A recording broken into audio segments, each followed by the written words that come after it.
alabamos, bendito Dios.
Hola, hola, qué gusto me da saludarles. Bienvenidos a Reset Live, donde estamos continuando para compartir con ustedes nuestra conferencia de domingo, aquí en esta serie Reset 2020, reinicia, reinvéntate, resetea tu vida en este tiempo. Sabemos que han transcurrido ya más de 3 meses de confinamiento por causa de esta pandemia y este puede ser un tiempo muy provechoso para nosotros. Recordemos que Dios nos dice que todas las cosas ayudan para bien a los que le aman, esto es, a los que han sido llamados conforme a su propósito. Así que, querida familia, queridos amigos, sabemos que no estamos viviendo de acuerdo a las circunstancias, estamos viviendo de acuerdo al propósito y plan maravilloso que Dios tiene para nuestras vidas. Yo puedo ver en el corazón de Dios como un padre su deseo de que a través de nosotros sea manifestado a este mundo la maravillosa noticia del amor de Dios en Cristo Jesús. Así que dice la Biblia que la creación entera gime, dice que anhela ardientemente por la manifestación de los hijos de Dios. Así que este es nuestro tiempo, querida familia. Este es nuestro tiempo, queridos amigos, para manifestar el amor de Dios y que las personas puedan darse cuenta que este mundo que está a la deriva en un camino destructivo, sin embargo, sobre este mundo está nuestro Dios como un Padre que nos ama y que Él desea manifestarse a nuestras vidas y desea que nosotros vivamos bajo su cuidado, bajo su protección sobrenatural. Bien, pues vamos a continuar con el tema que le he llamado Resetea Paternidad en tu Corazón. Vimos en la vez anterior la maravillosa historia de Jesús, una de las historias más famosas de la Biblia, donde Jesús presenta a Dios como un Padre de misericordia, un Padre de gracia. Ahí en Lucas capítulo 15, Jesús hace esta historia para que a través de esta historia Él provoca la más profunda necesidad de encontrar a Dios como un Padre, porque cuando la Biblia habla de un Padre, habla del origen y la fuente de todas las cosas. Dios es un Padre de donde viene y procede todas las cosas de Él. Él es la fuente de nuestro bienestar y en Él comienza la creación y comienza todas las cosas buenas que Él ha preparado para nosotros.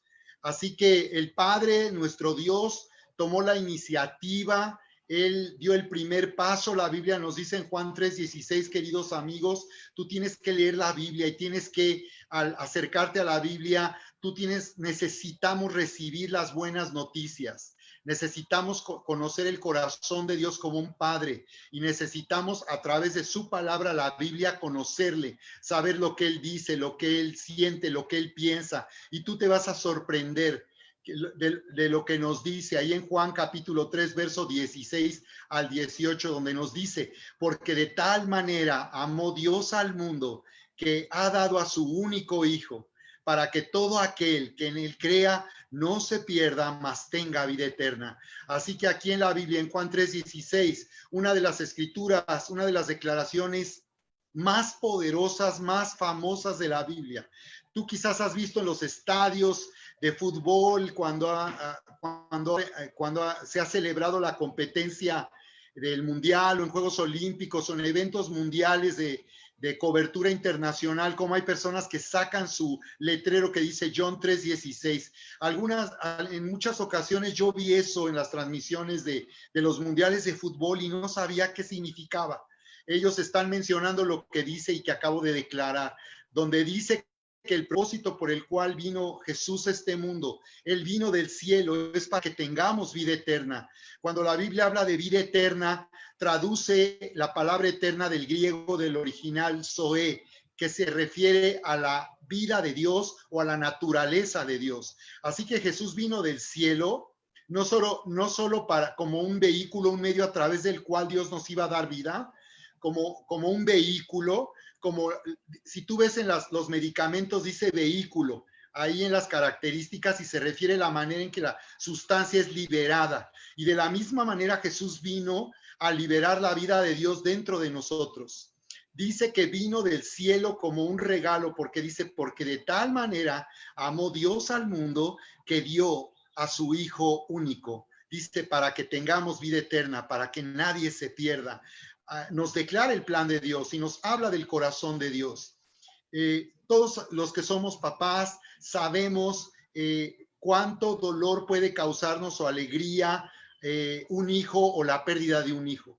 Bueno, no podemos ni imaginar lo que significa perder a un hijo para aquellos papás que han vivido esta terrible experiencia, pero cuando la Biblia dice que el Padre nos dio a su Hijo del cielo para que Jesús viniera a morir en esa cruz, fuera tratado de una manera cruel, terrible, espantosa. Bueno, tú recordarás la película de La Pasión de Cristo de Mel Gibson, que por cierto habían anunciado y ya estaba rodando cuando inició esta pandemia, un film que se va a llamar Resurrección, o que va a hablar de la resurrección de Jesús, y es una continuación de la película anterior, La Pasión de Cristo, que trajo un fuerte impacto en todo el mundo. Y yo recuerdo que muchas personas no querían ver esta película porque sabían que había escenas que no era muy difícil poder ver, escenas de la crueldad, de la manera en que Cristo sufrió, y que créanme familia, créanme audiencia, ni siquiera lo que en esa película que fue tan terrible nos fue mostrado, podría en realidad mostrarnos lo que realmente sucedió cuando Cristo fue crucificado y fue maltratado. Pero todo eso el Padre estuvo dispuesto a hacerlo por amor a nosotros. Nadie daría un hijo a cambio de la vida de otra persona, pero aquí en la Biblia encontramos a un Dios maravilloso que es un Padre que estuvo dispuesto. Dice en otra parte en Romanos capítulo 8, dice el que no escatimonia a su propio hijo, dice. O sea, el que no rehusó entregar a su hijo por amor a nosotros, dice, el que no escatimó, el que no rehusó entregar a su hijo en ese sacrificio por amor a nosotros, dice, ¿cómo no nos dará también con él todas las cosas? Así que nos dice que en Cristo hemos recibido vida eterna y una herencia para vivir en este mundo llenos del bienestar, del bien y de las bendiciones de Dios. Así que bien, quiero ahora compartir con ustedes en las Escrituras algo muy importante que veíamos en la ocasión anterior y vamos a retomar esta tarde, vamos a retomar el día de hoy. Aquí Lucas capítulo 15, en el verso 18. Vemos cómo Jesús nos habla de un hijo menor que le reclama a su padre su herencia, y dice que el padre le da la herencia, lo cual era un escándalo, era una humillación para un padre de familia, que su hijo le reclamara en vida su herencia, y dice que se fue lo más lejos que pudo, lejos de la casa del padre, para vivir perdidamente. Y yo había comentado cómo esta historia nos puede mostrar lo que sucedió en el principio, cuando Dios hizo todas las cosas, cómo el hombre se separó de Dios, se apartó de Dios y decidió confiar en sí mismo, poniendo a Dios fuera de su vida. Por esa razón hemos nacido en un mundo que no se siente atraído hacia Dios, sino ha levantado una barrera y rechaza a Dios constantemente, porque la Biblia nos dice que el hombre, al tomar esta decisión, lo que hizo el hombre es que quebró la relación de amistad, de intimidad que tenía con Dios y se escondió de Dios. Cuando el hombre estaba acostumbrado, este primer hombre llamado Adán, que en el original en hebreo significa hombre, estaba acostumbrado a que en ese lugar maravilloso que Dios hizo para tener amistad con él, el huerto del Edén, el hombre estaba acostumbrado a tener amistad ahí con Dios y a verle todos los días, pero una vez que el hombre se separó de Dios, se escondió, dice que tuvo miedo porque se sentía desnudo. Esto nos habla de nuestra conciencia. Toda persona que nace en este mundo nace con la conciencia de que Dios existe, pero también nace con una barrera con Dios, y esto es lo que explica por qué nos sentimos tan culpables y por qué tantas personas se han hecho adictas a la religión.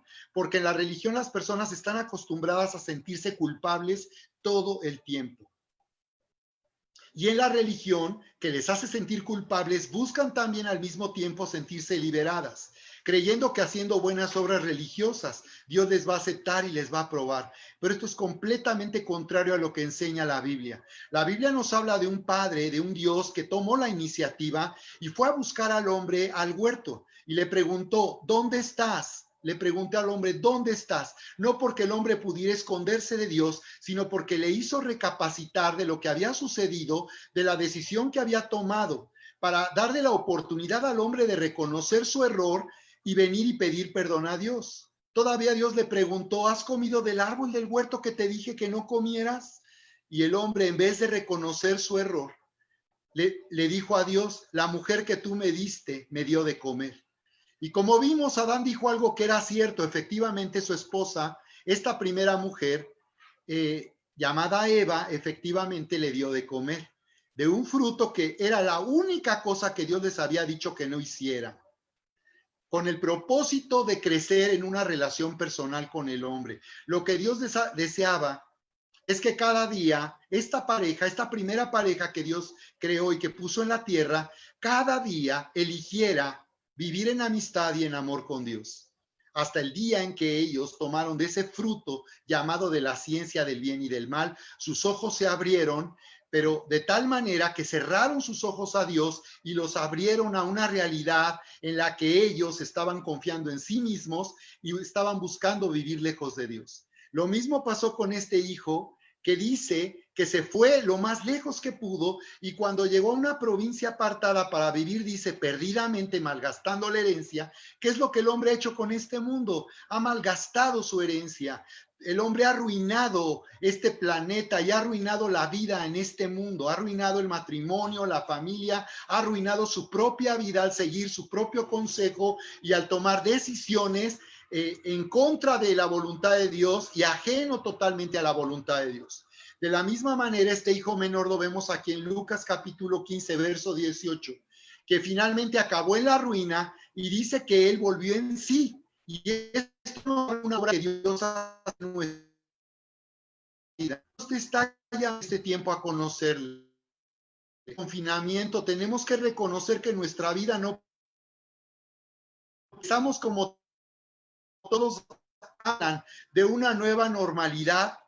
Vamos a regresar a normalidad, pero nueva. No podemos regresar a la vida que siempre hemos tenido. Este es un tiempo de resetearse. Este es un tiempo de reiniciar nuestra vida y de reinventarnos por medio de una relación personal con Dios. Dios nos está llamando a conocerle como un Padre que nos ama para poder comenzar nuestra vida. En Juan capítulo 1, verso 12 dice, a lo suyo vino, mas los suyos no le recibieron, hablando de los judíos a los que Jesús vino primero. A los judíos se les había prometido un rey que vendría a salvarles.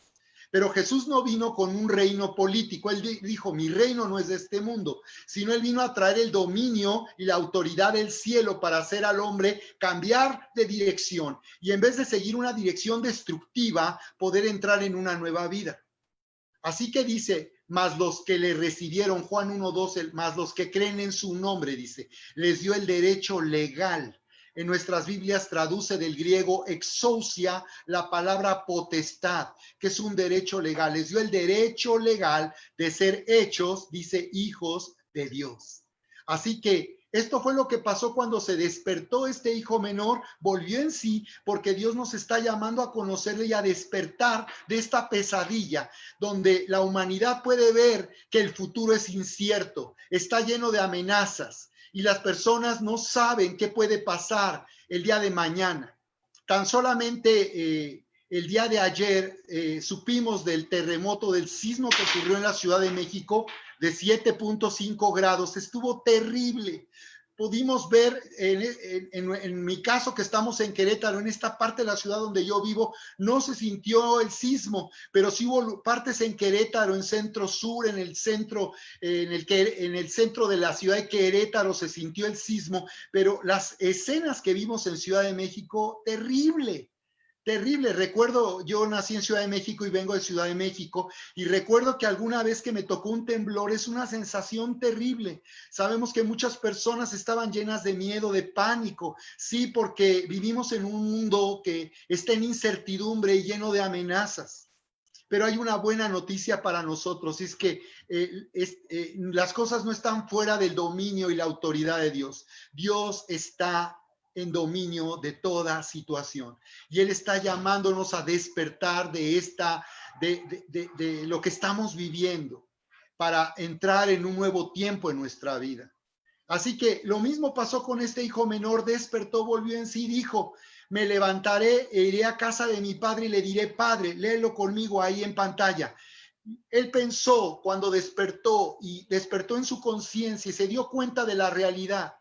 Muchas personas al llegar a la quiebra en su vida personal, en el matrimonio, en la familia, al haber sufrido una tragedia, al haber sufrido el quebranto de un negocio, quedarse sin trabajo, estar en una crisis, muchas personas como este hijo menor han podido despertar a una realidad donde se dan cuenta que este es el momento de volver a Dios con todo nuestro corazón. Así que tú si en este tiempo has sentido una necesidad de volverte a Dios, yo te invito para que tú comiences en un nuevo tiempo y comiences de esta manera reseteando tu vida, reiniciando a través de una relación personal con Dios. Así que este hijo menor dijo, me levantaré e iré a mi padre. Tomó acción, se dio cuenta que no podía seguir viviendo como él estaba en la ruina. Se dio cuenta que tenía que tomar una dirección completamente contraria. A esto le llama la Biblia arrepentimiento. Arrepentirse es volverse en una dirección totalmente opuesta a la que veníamos viviendo. Y esto fue lo que hizo el hijo menor. Se sentía tan necesitado, estaba en la ruina, comiendo de lo que daban de comer a los cerdos. Dice la Biblia que Jesús contó esta historia, de tal manera que este hijo menor no había nada que él pudiera hacer para que su padre le pudiera perdonar. Fue tan extremo, tan grave su comportamiento que no había nada en la cultura judía de esa época que este hijo pudiera hacer para cambiar las cosas. Así que él por eso dijo, me levantaré e iré a mi padre y le diré, Padre, he pecado contra el cielo y contra ti. Ya no soy digno de ser llamado tu hijo. Hazme como a uno de tus jornaleros. Dice, entonces se levantó, dice aquí, dice, entonces se levantó y dice, y se fue a su padre, y cuando aún estaba lejos, lo vio su padre y fue movido a misericordia, y corrió y se echó sobre su cuello y le besó. ¡Wow! ¡Qué maravilloso ver que Dios, este es el corazón de Dios! Sabes, el auditorio que estaba escuchando esta historia de Jesús esperaban un desenlace legalista. Porque de acuerdo a la ley, un hijo rebelde, borracho, desobligado, debería de morir, debería de ser ejecutado con pena de muerte en la sociedad judía. Pero cuando Jesús nos lleva al final de esta historia, el auditorio ha de haber puesto los ojos como huevo estrellado, todos abiertos, como diciendo, no puede ser que después de lo que este joven ha hecho, no puede ser que ahora este padre no solo no haga nada en contra suya, sino no lo discipline, no lo corrija. No puede ser que ahora este papá no haga algo al respecto, sino lo reciba con tanto amor. Y la Biblia dice que eso fue lo que pasó. El Padre vio de lejos a su Hijo. Y esto quiere decir que Jesús nos hace pensar o imaginar que este Padre se paraba en la entrada de la casa todos los días y suspiraba con el anhelo de ver regresar a su Hijo. Hasta que ese día eso sucedió. Y dice que cuando el Padre vio que venía de lejos, corrió hasta él, corrió. No esperó hasta que el Hijo llegara, corrió hacia él. Esto es misericordia. En la Biblia la palabra misericordia significa no hacer mal a los que hicieron mal, sino hacer bien a los que hicieron mal. Así que la misericordia de Dios consiste en que Él es bueno, aunque nosotros hemos sido malos. Dice que Él fue movido a misericordia y corrió, se echó sobre su cuello y besó a su Hijo que venía todo sucio y maloliente de haber estado ahí cuidando cerdos. Y dice que el Hijo le dijo al Padre: Padre, he pecado contra el cielo y contra ti. Y aquí podemos ver la confesión sincera de una persona arrepentida, cuando nosotros reconocemos que nuestra vida es el resultado de malas decisiones y que nos ha ido mal en la vida finalmente porque hemos vivido lejos de Dios. Podemos confesar a Dios. Yo te quiero animar en el día de hoy, que tú sepas que Dios tiene perdón para ti. Quizás muchas personas que están aquí ahora viendo esta transmisión han de pensar que hay cosas que han hecho en la vida que jamás podrían confesar. Son cosas tan vergonzosas, tan penosas, tan duras, que no quisiéramos siquiera pensar en eso. Pero tengo una buena noticia para ti. La Biblia dice en Primera de Juan, capítulo 1, verso 9, si confesamos nuestros pecados, Él es fiel y justo para perdonar nuestros pecados y limpiarnos de toda maldad. La Biblia dice que cuando una persona se arrepiente y le pide perdón a Dios, cuando se vuelve de su camino a Dios, dice que Dios le perdona. Dios nos perdona. La gente dice, bueno, Dios perdona, Dios es amor. Sí, pero Dios es amor y Dios perdona porque Jesús murió en esa cruz. Te puedo asegurar algo. Si Jesús no hubiera venido y no hubiera muerto en esa cruz, en sacrificio por amor a nosotros, no podríamos ser perdonados por Dios. Dios no podría perdonarnos y reconciliarse con nosotros si alguien no hubiera cargado con toda nuestra culpa y hubiese sufrido el castigo que nosotros merecíamos. Por eso es maravilloso saber que ya el juicio de Dios se ejecutó, haciendo justicia como un Dios santo y perfecto sobre Cristo, para que nosotros seamos perdonados y no tengamos ya que sufrir las consecuencias de la mala vida en que hemos estado. Así que aquí vemos una maravillosa historia. Este hijo confiesa sinceramente y de todo corazón y le dice al Padre: no soy digno de ti. Observa lo que sucede en nuestra conciencia cuando nosotros reconocemos que hemos fallado. Muchas personas quieren emitir un juicio sobre sí mismas. Tú no puedes emitir un juicio sobre ti mismo que te favorezca. Eso sería completamente imparcial. Dice el dicho que no podemos ser juez y parte. Si tú quieres ser honesto, necesitas que un juez verdadero juzgue tu vida y sea un juez objetivamente y de acuerdo a tus obras el que te juzgue y dé un veredicto. Y déjame decirte que en Romanos capítulo 2, verso 1 y todo el capítulo 2, ahí está el veredicto del juez que nos dice que no hay justo ni uno solo. No hay nada que podamos hacer, ni obras religiosas, ni buenas obras que puedan hacernos sentir dignos y aprobados por Dios. Por eso las personas religiosas viven en la incertidumbre. Pregúntale por favor a la persona religiosa que más conozcas si tiene la seguridad de ir al cielo una vez que termine su vida en este mundo. No te va a poder asegurar que va a ir al cielo. Tiene la esperanza que Dios lo reciba y lo apruebe por lo que hizo en este mundo. Pero la Biblia dice que hemos nacido en este mundo como pecadores. Hemos nacido en este mundo separados de Dios y condenados por toda la eternidad por causa de nuestra naturaleza. Separada de Dios, naturaleza que la Biblia le llama pecadora. Porque pecado en la Biblia significa fallar, salirse del camino. De la palabra griega amartia, pecado significa fallar. No dar en el blanco, eso es simplemente pecar. no dar en el blanco, no hacer lo correcto. Bueno, cualquier cosa que tú no hayas hecho correctamente ya te ha condenado, ya nos ha condenado. Entonces, podemos ver así que lo que pasa en nuestra conciencia es que nacemos sintiéndonos indignos. Y las personas, aunque nacen creyendo que una religión, haber nacido en una familia religiosa o dentro de una religión, los hace ser justos y dignos, lo saben en su conciencia que no es así, que no son dignos.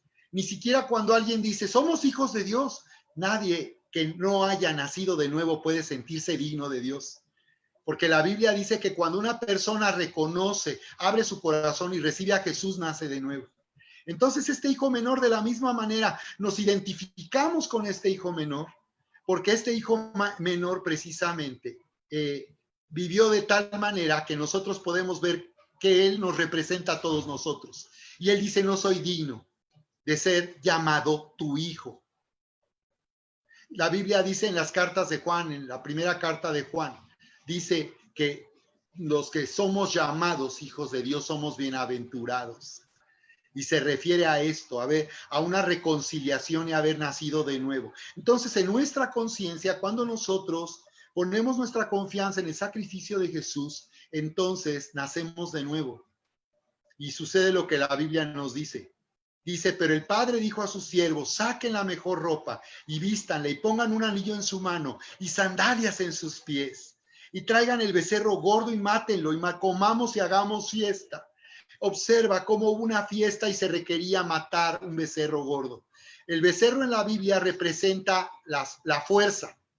El becerro representa las obras, la fuerza de las obras hechas por alguien. Entonces este becerro representa a Jesús. Representa su obra, su vida, su muerte, su resurrección. Él es ese becerro sacrificado para hacer fiesta. Por eso dice que cuando alguien se arrepiente en los cielos hay fiesta. Cuando alguien se vuelve a Dios hay fiesta. Pero es por causa de que ya ocurrió un sacrificio. Ese sacrificio valida y nos hace accesar al cielo inmediatamente. Cuando tú has nacido de nuevo, tú tienes la absoluta seguridad de que ahora eres aprobado y digno de Dios y que tienes toda la certeza que el día que tú termines tu vida en este mundo, irás seguramente a la presencia de Dios para vivir toda una eternidad con Dios. Así que aquí nos dice que el Padre hizo algo maravilloso por su Hijo. Dice que lo que hizo fue esto. Saquen la mejor ropa, número 1, y vístanle. Pongan un anillo en su mano y sandalias en sus pies. Esto representa la nueva identidad que nosotros recibimos al llegar a Cristo Jesús. Nos está diciendo aquí que la ropa que nosotros tenemos, nuestras propias obras religiosas, nuestra buena conducta, muchas personas solamente están reprimidas y evitan todo el tiempo hacer lo malo porque tienen miedo de perderse y miedo de ser rechazadas por Dios. Pero en realidad no es auténtico, porque las obras son el resultado de quien nosotros somos. Por eso Jesús decía que muchas veces el pecado está en nuestro corazón. Cuando él decía, cuando tú miras a una mujer para desearla y has cometido adulterio, está diciendo que en tu corazón, cuando tú deseas algo malo, ya has fallado. Ya no eres una persona recta. Tú te preguntarás, ¿quién puede hacer eso? Exactamente. Necesitamos nacer de nuevo. Es imposible vivir una vida perfecta del agrado de Dios. Por eso necesitamos nacer de nuevo. Así que esta ropa representa nuestras vestiduras, nuestras buenas obras. Recuerdan que cuando Adán, en el capítulo 3 de Génesis, que cuando él y Eva tomaron de ese fruto que se les ordenó no comieran, dice que inmediatamente se sintieron desnudos y tomaron hojas de higuera para cubrir su cuerpo, se sentían desnudos. Ellos andaban desnudos, pero cuando abrieron sus ojos a la maldad y ahora podían verse el uno al otro con maldad. Por eso se cubrieron con hojas de higuera. Esas hojas de higuera representan nuestras buenas obras que son temporales. No pueden hacer que permanentemente nosotros seamos justos para con Dios. Por eso la Biblia dice en Génesis 3:27 que Dios los cubrió con piel de animal.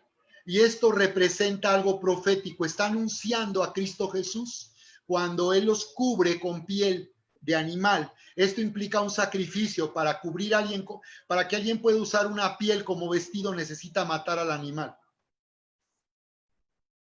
Mi papá decía, primero hay que matar el oso y luego le quitamos la piel.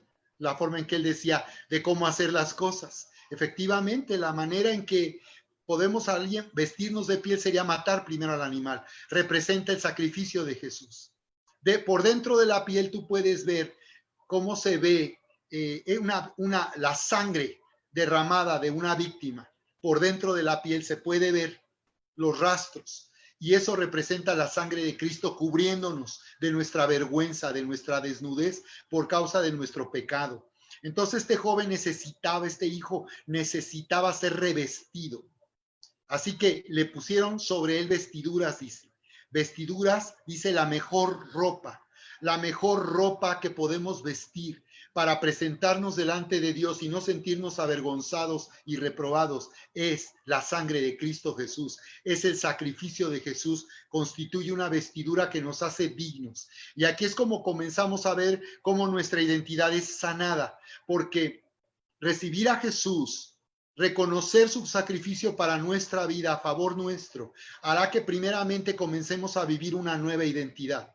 Aquí es donde nosotros vemos la importancia que tiene resetear la paternidad de Dios en nuestro corazón. En nuestro corazón hay una profunda necesidad de aprobación. Hay una profunda necesidad de aceptación.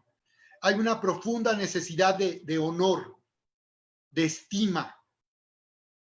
Y entonces, por esa razón es que cuando nosotros reconocemos en Dios paternidad y reconocemos que Él es nuestro verdadero Padre, participamos del honor, participamos de todo lo que Dios es y todo lo que le pertenece.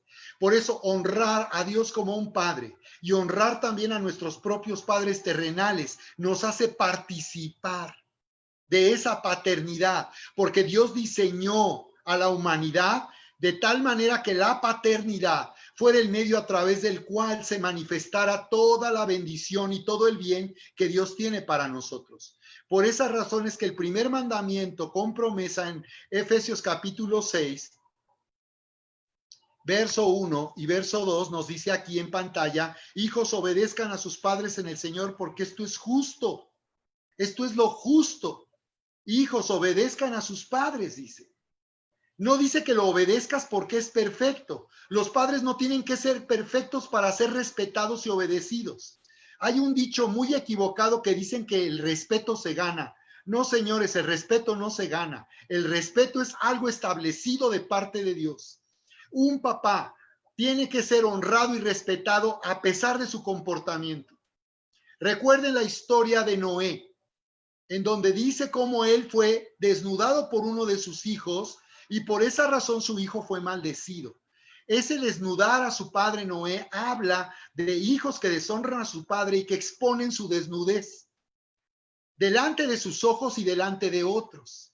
No quiere decir que desde luego aprobemos el comportamiento equivocado o pecaminoso de nuestros padres. Lo que quiere decir es que el honor y el respeto no está determinado por su comportamiento, sino por el lugar que Dios ha dado a los papás en el corazón de los hijos. Por eso un hijo no podrá tener paz, ni se sentirá bien consigo mismo, ni con Dios, si vive en rebelión, si vive despreciando y menospreciando a sus padres. Por eso dice, hijos, obedezcan. Observen, papás, Dios no dice que obligues a tus hijos a obedecerte, pero dice que tus hijos deben aprender a obedecerte. Desde luego, un hijo aprenderá a obedecerte si tú le das órdenes. Si tú nunca le das órdenes a tu hijo, si tú no tiene mandamientos tuyos, él pues no sabrá que tiene que obedecer. Por eso nosotros como papás tenemos que ser muy claros a la hora que damos una orden con nuestros hijos. Y ellos deben de tener bien claro esa orden. Recuerdo que alguna vez di consejo a una mamá que me decía que su hijo se le escapaba de la casa para irse a los antros de reventón. Y me decía, pastor, es que yo prefiero darle permiso para que se vaya y no que se me escape. Y yo le dije, no, estás en un error. Tú tienes que mantener la orden que le has dado a tu hijo. Y si a tu hijo tú le dices, no tienes mi permiso y no puedes salir de la casa y no puedes ir al antro, y tu hijo se te escapa, él se llevará en su conciencia, en su corazón, se llevará el señalamiento de que él está actuando de una forma equivocada y que te está desobedeciendo. Es mejor que un hijo confronte su propia decisión, sabiendo que está desobedeciendo y no que se engañe creyendo que tú le has dado permiso de hacer algo injusto, algo incorrecto. Por esa razón es que los hijos tienen una responsabilidad y es obedecer a sus padres. Y dice aquí en otra versión, hijos, honra a tu padre y a tu madre. Ahí dice, que es el primer mandamiento con promesa. Sí, porque honrar a los padres significa participar de todo el bien y la herencia espiritual y todo el bien que podemos recibir a través de nuestros padres. Por eso normalmente en la Biblia tú te encontrarás que constantemente los padres son señalados y pareciera que las mujeres nunca aparecen. Pareciera como que a la mujer no se le toma en cuenta, pero déjenme aclarar algo. No es porque a la mujer se le haga a un lado, es porque se está haciendo ver a nosotros los hombres la responsabilidad que tenemos de nuestra familia, de nuestros hijos y de nuestra esposa. Nosotros somos responsables ante Dios y daremos cuentas ante Dios de la manera en que nosotros nos desempeñamos nuestra paternidad. Por eso la paternidad es una gran responsabilidad por la que nosotros daremos cuentas. Claro que no hay papá perfecto y claro que los papás nos equivocamos mucho y fallamos muchas veces, pero de la misma manera que nuestros hijos necesitamos reconocerlo ante Dios y pedirle perdón a Dios y pedirle perdón a nuestros hijos cuando nosotros fallamos. La Biblia dice ahí, honra a tu padre y a tu madre, y no dice cuál es la condición, no dice que los honres porque son perfectos, no dice que los honres porque nunca fallan, no dice que los honres porque no hacen lo que dice, no dice que los honres porque no cambian y siguen igual, dice que los honres. Y dice que este es el primer mandamiento con promesa, dice, para que te vaya bien y seas de larga vida sobre la tierra. Entonces, por esa razón Dios ponía primero al papá. Y tú vas a ver en las grandes historias de la Biblia cómo el hombre, el padre de familia, es el que constantemente en la Biblia es señalado como la persona que tiene la responsabilidad y el liderazgo y quien va a dar cuentas. Por ejemplo, aunque fue la mujer la que le dio de comer a Adán, al hombre, de ese fruto que no debieron haber comido, observa que cuando Dios los busca, busca al hombre, no a la mujer. También reprueba a la mujer y también le declara una sentencia por su mala decisión. Pero primero va al hombre. Y si tú observas, el hombre no fue el que tomó la decisión, fue su esposa la que fue engañada por la serpiente. Parece que la serpiente sabía que no iba a poder engañar al hombre, así que se fue con la mujer. Pero una vez que ella fue engañada, vino a su esposo y le dijo, oye, esto está buenísimo, come tan bien como yo. ¿Qué hubiera pasado si Adán en ese momento hubiera dicho, no, ¿qué hiciste? ¿Cómo es posible? ¿Por qué hiciste eso? ¿Por qué no hablaste conmigo? ¿Por qué no viniste conmigo para consultarme o hablar conmigo de esto? ¿Por qué actuaste a mis espaldas? ¿Qué hubiera sucedido si el hombre hubiera puesto a la mujer en su lugar y hubiera tomado su responsabilidad? Entonces el hombre habría venido a Dios, hubiera tomado a su esposa de la mano y hubiera venido con Dios y le hubiera dicho, Señor, mira, aquí estamos, mira, traigo a mi esposa, mira, mi esposa falló, mi mujer comió del árbol que dijiste que no comiéramos, perdónanos, Señor, perdona a mi esposa. ¿Qué hubiera sucedido si el hombre hubiera tomado responsabilidad? Todo hubiera sido tan distinto. Este mundo en que vivimos no sería así si el hombre hubiera tomado su lugar. Por eso en vez de Eva se llama Zoila, porque soy la que tiene la culpa de todo, soy la que siempre hace malas cosas. Les bromeo mucho a los matrimonios con ese esposo que estaba ahí, que la esposa lo estaba atendiendo, le estaba sirviendo de comer y la esposa le lleva una jarra de agua de fruta y se le cae la jarra y todo se le cae y el esposo se enoja y dice, ¿qué va? ¿Cómo pudiste hacer eso? Pero qué tonta eres, ¿cómo puedes ser tan tonta? Y entonces la mujer le dice, claro, tenía que ser tonta para casarme contigo. Y dice, y hermosa para que te casaras conmigo. Así que todo hubiera sido tan distinto. Dice aquí, y vosotros padres no provoquéis a ira a vuestros hijos. Dice, sino críenlos en disciplina y amonestación del Señor. Así es que la Biblia nos dice, papás, críen a sus hijos. La palabra criar en el original, en la palabra griega, significa nutrir. Entonces, la paternidad tiene un propósito de Dios muy poderoso. Es de mucha influencia la paternidad en la vida de una persona, porque la paternidad nutre, porque a través de la paternidad nosotros nos sentimos aprobados, nos sentimos seguros. Cuando nosotros honramos a nuestros padres, jóvenes, hijos de familia, cuando nosotros honramos a nuestros padres, estamos participando de una nutrición que nos hará madurar en la vida y nos capacitará para triunfar en la vida y hacer realidad nuestros sueños. Dice ahí, padres, no provoquen a ir a sus hijos, sino críenlos. Y está diciendo, padres, corrijan a sus hijos. Dice, amonéstenlos, disciplínenlos. Por cierto, la Biblia habla del uso de la vara de la corrección. En la Biblia no es violencia. Hay una manera de utilizar la vara que no sea violencia. Hoy sabemos que la sociedad toma esto como una violencia, pero la Biblia habla de un recurso extremo, el uso de la vara de la corrección, se le llama en la Biblia. Cuando ya un niño ya no hay nada más que hacer y la única manera de hacerle entender es hacerle un castigo para que recapacite y para que sienta que sus acciones causaron dolor a su cuerpo y por tanto van a causar dolor a su vida. Entonces será en verdad algo eficaz. Sabemos que en México es famosa la chancla voladora, pero aquí no hablamos de la chancla voladora. No se trata de por todo aventarle el chanclazo o los platos o las ollas a un chavo, a un chamaco del demonio. Estamos hablando de que este es un recurso extremo, pero si es necesario hay que disciplinarlo.